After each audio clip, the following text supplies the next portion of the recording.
ఐటీలో ఉన్న huge demand వల్ల చాలా ఇంజనీరింగ్ గ్రూప్స్ అన్ని వెనక్కి పడిపోతున్నాయి. వాళ్ళ స్ట్రీమ్స్ లో జాబ్స్ లేవా అంటే ఉన్నాయి. Civil engineer, mechanical engineer, EC like చాలా గ్రూప్స్ ఉన్నాయి. వాటిలో కూడా వాళ్ళకి రిలేటెడ్ పాత్ క్రియేట్ చేసుకునే జాబ్స్ కూడా ఉన్నాయి.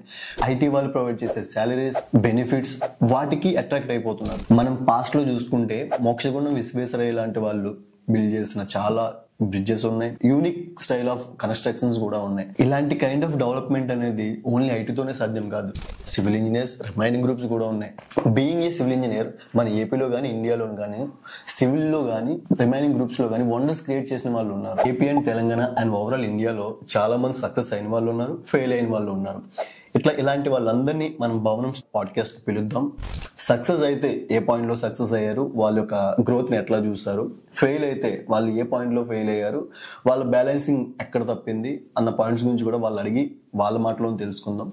సో ఇట్లాంటివన్నీ మేము చేయడానికి మెయిన్ రీజన్ ఏంటంటే ప్రతి ఒక్కరిలో కూడా ఆ కాన్ఫిడెన్స్ బిల్డ్ అవ్వడం కోసం civil engineer, real estate business mans మన ఈ పాడ్కాస్ట్ సిరీస్ పిలుద్దాం. వాల్యుబుల్ పాయింట్స్ తెలుసుకునే ప్రయత్నం చేద్దాం. మా ఈ ప్రయత్నాన్ని మీరు సపోర్ట్ చేస్తారని కోరుకుంటున్నాను. Thank you.